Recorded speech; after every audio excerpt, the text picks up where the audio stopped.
première question, donc Carlos Tavares, le président de Peugeot Citroën, crée la polémique avec sa rémunération qui a doublé l'an dernier pour se hisser à 5 240 000 euros. Est-ce que vous êtes choqué, voire plus? Écoutez, c'est évident que le moins qu'on puisse dire, c'est que ça surprend.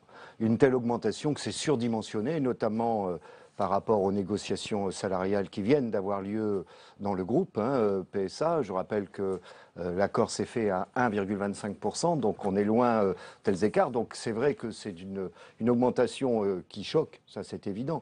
Ceci étant, regardons aussi la manière dont les choses se font.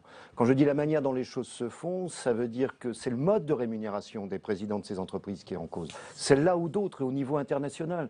Quand les présidents sont non seulement des salaires fixes importants, mais également intéressés au rendement financier des actions vis-à-vis des dividendes, on arrive à ce type de situation. D'accord, mais si on regarde regardez ce que gagnent les autres dans l'automobile. Pareil. Oui, ou plus. Ou plus. Par exemple, Carlos Ghosn, il gagne plus du double. Ou chez Daimler, etc. Donc c'est le mode de rémunération, c'est le mode de financement et de rémunération qui pose problème. Oui, mais là, le mode de rémunération, il est indexé sur la réussite du grand patron. Or, il a atteint ses objectifs, dit-on, beaucoup plus vite que prévu. Ça a commencé avant. Son prédécesseur avait fait un gros travail. Je vous rappelle, Philippe Varin avait fait un travail important qui a été poursuivi. Il y a eu un autre plan qui a été lancé par M. Tavares ensuite, dans la foulée. C'est vrai que le groupe a de meilleurs résultats. Je vous rappelle aussi que nous avons signé, Force ouvrière et d'autres organisations, un accord pour aider l'entreprise à un moment donné. On n'a pas accepté de baisse de salaire ni de mobilité forcée, mais il y a eu des efforts de réaliser par les salariés, ce qui est normal, parce que l'entreprise, elle est dans le mur. En fait, je vous écoute, vous ne jetez pas du tout la pierre à M. Tavares. Quand on cible sur un individu, quel qu'il soit, il y a un problème de rémunération de l'ensemble des présidents de ces sociétés, quelles qu'elles soient, de ces sociétés multinationales. Et ça, tant qu'on ne réglera pas ce problème, on aura ce type de... D'accord, mais par exemple, 5 millions d'euros, pour vous, c'est un problème? Attendez, il n'y en a pas beaucoup qui gagnent ça. Non, mais c'est bien. C'est évident, mais c'est Est-ce que c'est un problème néanmoins? On ne se rend même pas compte. C'est un problème de ce mode de ces rémunérations, d'une manière générale, sont disproportionnées, mais pour tous les présidents de multinationales, quels qu'ils soient. Parmi les actionnaires de PSA, il y a l'État. L'État qui a d'ailleurs approuvé les mesures qui entrent en vigueur aujourd'hui au bénéfice de M. Carlos Tavares, mais l'État qui a voté également contre cette rémunération. Mais est-ce que l'État ne montre pas surtout en ce moment son impuissance et est-ce que vous le regrettez? Il y a une participation dans le capital et l'État n'est pas majoritaire en PSA. Il était intervenu dans le capital comme d'autres intervenants extérieurs pour sauver l'entreprise. Donc l'entreprise est repartie. Avec des efforts qui ont été faits par les salariés, je le redis, comme chez Renault, c'est la même chose. L'entreprise est repartie également et la construction automobile se porte pas trop mal en ce moment. Est-ce que pour vous, Carlos Tavares, c'est un bon patron? C'est un patron qui, pour le moment, en tous les cas, n'a pas licencié. On a une entreprise qui fonctionne. Donc c'est un bon patron. Qu'est-ce que ça veut dire quoi, un bon patron? C'est un gestionnaire. C'est ce que vous venez de dire, là, par exemple, celui qui peut afficher ce genre de bilan. Pour le moment, oui. Un bilan, mais oui, mais attendez, un bilan, c'est pas l'homme prévidentiel non plus. Je dis bien, l'entreprise avait commencé son redressement avant. Et il y a eu des réformes de structure avec la famille, avec l'intervention de l'État, des interventions extérieures. Donc, il est dans une logique de développement de l'entreprise. Ça ne justifie pas maintenant de n'importe quelle rémunération. Alors c'est peut-être trop facile de passer à la question de la rémunération des fonctionnaires, après ce qu'on vient de dire à l'instant. Le gouvernement a donc annoncé une hausse de 1,2%. Où trouver l'argent selon vous? Écoutez, l'argent... On est dans quelle situation aujourd'hui? Elle est très mauvaise, vous le savez. Oui, elle est très mauvaise. Même s'il y a des améliorations du côté de Bercy. Pourquoi elle est très mauvaise? Les améliorations du côté de Bercy, je demande à voir. Moi. Oui. Parce que la diminution du déficit, c'est aussi dû au fait qu'il y a moins d'investissement. Notamment du côté des collectivités territoriales. Donc c'est pas forcément une bonne nouvelle, parce que qui dit moins d'investissement dit des problèmes de croissance, dit des problèmes d'activité. Alors écoutez, la rémunération qu'on considère insuffisante, je rappelle que le calcul fait par les fonctionnaires FO et d'autres organisations, c'est de dire la perte de pouvoir d'achat, elle est à hauteur de 8%. Donc ça, c'est des chiffres qui sont complètement contestés, vous le savez, par le gouvernement, par la Cour des comptes.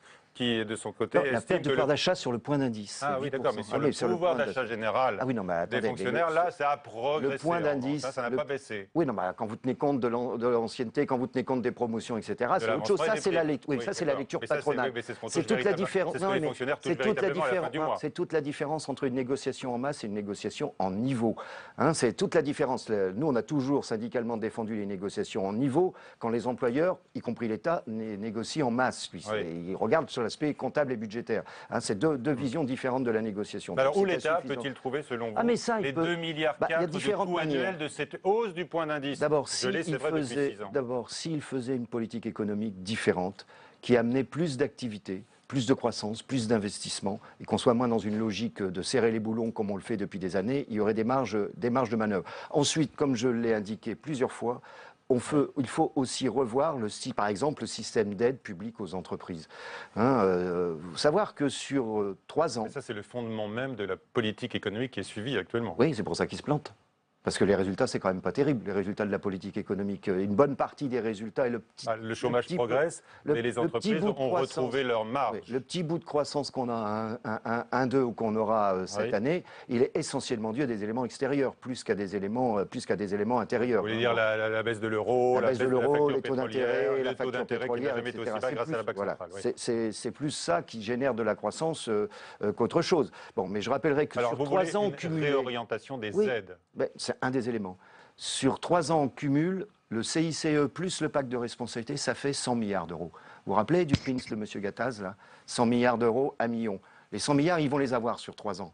Cumulé. Le PINS, il ne le met plus d'ailleurs, parce que le million d'emplois, on ne l'a jamais vu. Là, il est comme son père, quand il avait promis à 25 ans 400 000 emplois, on ne les a jamais vus non plus. Donc, c'est pas qu'il n'y ait des aides aux entreprises, on ne conteste pas. Mais vous voulez des contreparties réelles en termes d'emploi? Oui, mais ça veut dire qu'il faut que ce soit d'emploi ou d'investissement, il faut que ce soit des aides ciblées. Il faut que ce soit des aides ciblées. Mais j'ai essayé d'expliquer maintes et maintes fois à Mme El Khomri ce qu'était la hiérarchie des normes. Visiblement, ça rentre pas, ou je me suis mal expliqué, ou elle n'a pas compris. Faut bien comprendre que c'est la philosophie générale du texte. C'est ce que nous contestons, c'est un des points que nous contestons.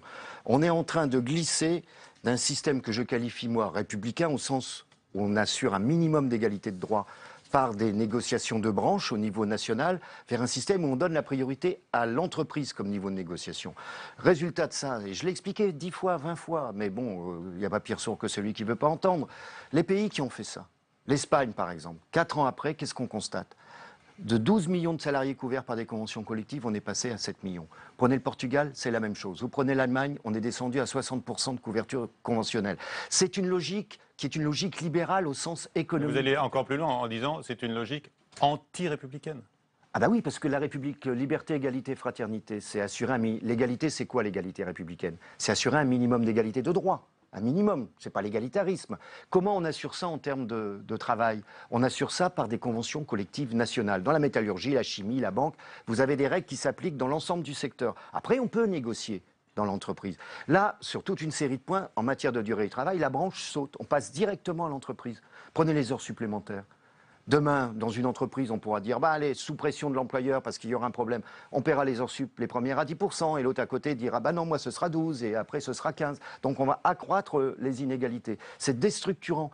La France, c'est le premier pays au monde en termes de couverture conventionnelle, grâce à notre système. Le gouvernement a quand même déjà pas mal reculé. La CFDT, finalement, soutient prudemment le texte. La CFDT, ce sont ce qu'on appelle des coucous. Vous savez ce que c'est les coucous? C'est ceux qui vont... Racontez-nous. Les coucous, c'est ceux qui vont dans le nid des autres pour pondre leurs œufs. Bon, alors, s'il y a eu... Le front syndical, là, c'est la guerre. Là. Oui, parce que moi, quand on m'attaque, je réponds. Ce que je veux dire par là, il y a eu quelques petits reculs pour le moment. Mais la philosophie générale n'a pas changé et il y a encore toute une série de points très lourds, très importants, qui sont condamnables et qui constituent des régressions sociales. C'est pour ça que, vous savez, quand je dis au Premier ministre, au nom de FO, il y a quelques semaines, au début du débat, quand ça montait, suspendez votre projet de loi. Il me dit un report, c'est une suspension. Je dis non, c'est pas la même chose. Un report, vous décalez de 15 jours. Une suspension, vous mettez pas de calendrier. Vous n'est pas pour le statu quo, il faut que les choses évoluent. Mais au moins qu'on discute de tout, qu'on mette tout sur la table. Il y a un refus. À partir de là, ce qu'on veut, c'est effectivement, on se mobilise pour retirer le projet de loi. Alors mobilisation justement, c'est jeudi. Ouais.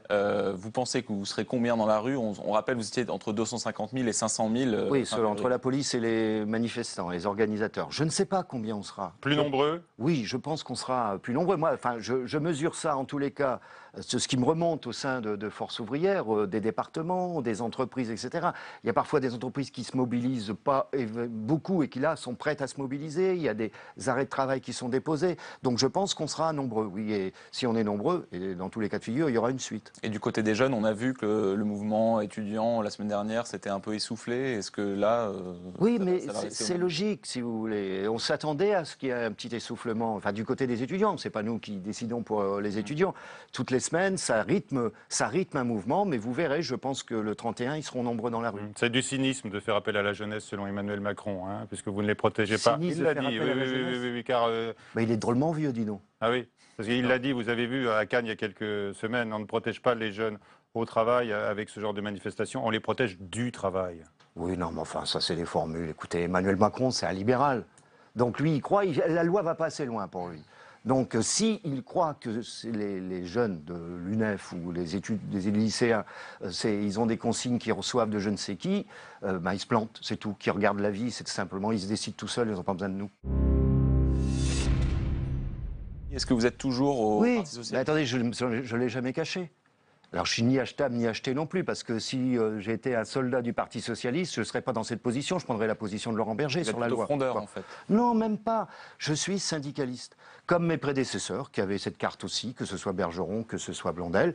Voilà, maintenant je ne m'en mêle pas. C'est mon droit à titre individuel, je ne m'en cache pas parce que c'est pas secret. Hein. Et ceci étant, ça ne m'empêche pas. Et comme disent certains au gouvernement, c'est toi qui nous emmerde le plus. Ben oui, c'est une preuve d'indépendance Qui syndicale. vous dit ça, donc, en ces termes, hein Tous? Non, peut-être pas tous, mais bon. Mais vous savez, on n'a pas besoin d'avoir une carte au Parti Socialiste pour être d'accord avec le gouvernement. Regardez Laurent Berger. Alors le gros chantier en parallèle de cette loi, c'est les négociations sur l'UNEDIC. Oui. Là, finalement, on n'a pas trop avancé puisque on a surtout parlé ces dernières semaines du statut des intermittents. Il y a des propositions, il y a un accord qui se dessine entre le MEDEF et la CFDT. Et puis il y a des propositions pour que l'État paye une partie des économies qui devaient être faites. Est-ce que c'est un modèle que vous approuvez? Est-ce que vous pourriez soutenir cet accord? Non, on ne signera pas ce morceau d'accord. Que les choses soient claires. Qu'il faille faire des économies, etc., on est d'accord. On est prêt à discuter là-dessus. Mais pas à la hauteur de ce que veut le patronat et la CFDT apparemment. Parce que si ça va jusqu'à 185 millions sur 2 ans, plus 185 millions sur les 2 années qui suivent, alors que c'est même pas dans la période de l'accord, ça veut dire quoi? Ça veut dire que demain, il n'y a plus d'annexe 8 et 10. Que c'est équivalent au CDD. Hein, donc ça veut dire qu'on remet en cause ces annexes 8 et 10. Et en plus, dans un régime paritaire, géré conjointement patronat-syndicat, c'est nous qui appelons l'État à la rescousse. Et demain, on va demander à l'État qui siège aussi à l'UNEDIC. Donc c'est remettre en cause le paritarisme. Alors si c'est ça, on ne signera pas. Hein, on ne signera pas cet accord à 185 millions. On était prêt à avancer, mais nous, on ne veut pas demander de l'argent à l'État. Je rappelle que l'État doit mettre 100 millions dans un fonds, non pas pour le chômage, mais pour l'emploi, ce qui est un élément important. Alors maintenant, les choses sont claires. S'il y en a qui veulent signer ce truc, ils signeront ce truc, et puis on verra ce que ça donne derrière. Faire les économies vous-même, en fait. C'est ça que vous Oui, dites. mais dans tous les cas de figure, il y a des économies à faire. Et on est prêt à regarder les choses. Il y a on est prêt à regarder autour de 100 millions d'économies, mais pas mais sur 2 ans. Hein, mais pas, ça se discute, ça, on est prêt à discuter là-dessus. On l'a dit clairement, on a même fait des propositions en la matière. Mais là, 185 millions, enfin attendez, on a un MEDEF qui se radicalise, qui veut faire pression, y compris sur le gouvernement, par rapport à la loi, par rapport... C'est son problème. Bon, que des syndicats suivent, c'est leur problème. Mais sinon, sans nous, si c'est ça. Vous parliez tout à l'heure d'Emmanuel Macron, le libéral, vous l'avez Oui, dit. c'est un libéral, il l'a Moi, je me rappelle qu'on s'est rencontrés au Salon de l'Agriculture. Oui, mais mais le bonhomme est sympathique. Avec le libéral, vous avez trinqué avec l'ennemi. Mais attendez, moi je fais toujours la part des choses. Il y a 2 mots essentiels dans le comportement des uns et des autres. Le respect et la confiance. C'est pas pour dire qu'on est d'accord. Quand on est en désaccord, ça c'est la démocratie. Mais c'est pas une raison, je vais pas lui taper dessus. Bon, le bonhomme, en plus, humainement, il est sympathique, on peut discuter, même quand on est en désaccord de fond, et ça nous arrive régulièrement. Mais respect et confiance. Par contre, ce que je ne tolère pas, c'est le manque de respect ou le manque de confiance, y compris à mon égard. C'est le cas, par exemple, de la CFDT, si j'ai bien compris, parce que depuis tout à l'heure, qu'est-ce que vous tapez sur les Je coups? réponds, hein. Il attaque, moi je réponds. Hein. Il y a- Le lien de confiance est cassé. Ah oui, depuis les retraites complémentaires, il est cassé. Moi, j'aime pas qu'on me raconte des histoires. C'est fini avec. Pour le moment, on ne se parle pas, oui. Et avec la CGT, en revanche, là, c'est on toujours se l'amour parle. fou. Non, c'est pour l'amour fou. Attendez, non, on va pas se paxer. Vous inquiétez pas. Quand je dis paxer les deux organisations, c'est pas possible d'ailleurs. L'histoire ne le permet pas. On est très différents les uns des autres. Là, on est dans une unité d'action. Ça pourrait être avec d'autres. Il y a d'autres organisations. Hein, mais à un moment donné, c'est pareil, respect, confiance. D'accord. Vous avez aussi critiqué tout à l'heure Jean-Marie Le Guen pour toutes les mèches qu'il allume. Hein. Ouais. Ah oui, Le secrétaire d'État chargé des relations avec le Parlement a dit récemment qu'il y avait trop de syndicats en France. Est-ce que c'est un avis que vous partagez, vous également? Écoutez, je pareil qu'on avait fait une loi sur la représentativité pour ceux qui avaient accepté pour qu'il y en ait moins. Pour le moment, c'est pas réussi. Il y en a toujours autant. Mais attendez, moi j'ai toujours dit c'est les salariés qui décident de leurs organisations. Maintenant, c'est pas la peine d'en faire une dizaine, quoi. Hein. Il y en aurait moins, ce serait peut-être pas plus mal. Mais c'est pas une loi qui change ça. Ce sont les salariés. Bien sûr. Jean-Claude Maillet, est-ce que vous comprenez ceux qui ont voté François Hollande en 2012 et qui disent maintenant, c'est fini, je me détourne et j'arrête 2017 ou ailleurs. Il est arrivé avec le Bourget et on a récupéré le CICE. Est-ce que vous partagez cet avis? Oui, c'est pour le CICE le pire en plus. Hein. Entre nous, le pacte de responsabilité, c'est pire. Les déçus, vous faites partie des déçus? Ah mais moi, vous savez pour qui j'ai voté, moi? Non, je ne sais pas, mais est-ce que vous faites partie des déçus? Vous avez une carte en poche quand même, on peut se demander. Vous n'en savez rien. Non, bien sûr, on ne sait rien. Vous n'en savez rien. Non, mais on ne va pas vous le demander puisque vous n'allez pas nous le dire. Non, je ne le dirai pas. Et en plus, c'est pas parce qu'on a une carte que voilà, ça n'a rien à voir, pas obligatoirement en tous les cas. Ah, ce serait quand même étrange d'avoir une carte du PS. Pour le candidat du PS. Je défends l'indépendance. Enfin, à titre personnel, c'est mon problème, c'est pas. Mais à titre syndical, je défends et je pratique l'indépendance syndicale tous les jours. Et je vous assure que parfois, c'est pas simple. Et que peut-être que l'année prochaine. Vous imaginez, tenez, un résultat de présidentiel avec au deuxième tour un candidat de droite ou de gauche, j'en sais rien, quelle que soit l'étiquette, et le Front National. Et alors vous hésitez là? On n'est plus en 2002. Hein. Je rappelle qu'en 2002, on n'avait pas donné de consigne de vote. C'est pas moi qui étais secrétaire général. Mais j'avais appuyé cette position. Parce que, Donc vous n'en donnerez pas en 2017 non plus? Dans aucune façon. On dira ce qu'on a à dire sur les positions, etc. Parce que je vous rappelle que ça fait 3 ans. 3 ans que j'explique régulièrement, et je l'ai dit au président de la République, je l'ai dit à plusieurs reprises, que la logique d'austérité ou de rigueur, on appelle ça comme on veut, c'est suicidaire socialement, remet en cause des droits, économiquement, ça plombe la croissance, et démocratiquement. Donc vous laisserez faire? Et que j'ai... Non, c'est pas que je laisse faire. Si moi je me bats. Hein. Et quand j'ai dit au président de la République à la conférence sociale que l'une des raisons du monter en France comme ailleurs, parce que quand je discute avec mes collègues européens, vous avez ça dans les pays nordiques, vous avez ça en Belgique, vous avez vu ce qui s'est passé ce week-end en Belgique. Bon, l'essentiel pour nous, des raisons, c'est quoi? C'est la situation économique et sociale en France comme ailleurs. Donc si l'on... on est tous d'accord sur mais non, on n'est pas tous d'accord. Parce que quand je dis ça au président de la République, lui me répond, non, c'est essentiel, c'est un problème identitaire. Vous voyez qu'on n'a pas la même analyse. D'accord, mais donc si effectivement il y a un duel entre le Front National et un candidat de gauche ou de droite, vous ne prendrez pas position en 2017? Nous dirons ce que nous avons à dire sur les positions. On ne donne pas de consigne de vote formelle comme on l'a fait en 2002. Et je vous assure, vous savez, être indépendant, c'est pas simplement un coup de temps en temps pour faire plaisir. L'indépendance syndicale n'aime pas donner de consigne de vote. C'est aussi dans les moments où c'est pas si facile. Mais là, vous n'arrêtez pas de parler des valeurs de la République depuis le début de cette émission à propos de la loi travail, et vous nous dites qu'en cas de duel entre le Front National et un parti dit républicain, donc vous ne direz rien. On dira ce qu'on a à dire sur les positions, comme on l'a fait en 2002, mais on n'aura pas de consigne de vote formelle. D'abord, à quel titre un syndicat donne une consigne de vote? Les gens, ils font ce qu'ils veulent dans l'isoloir.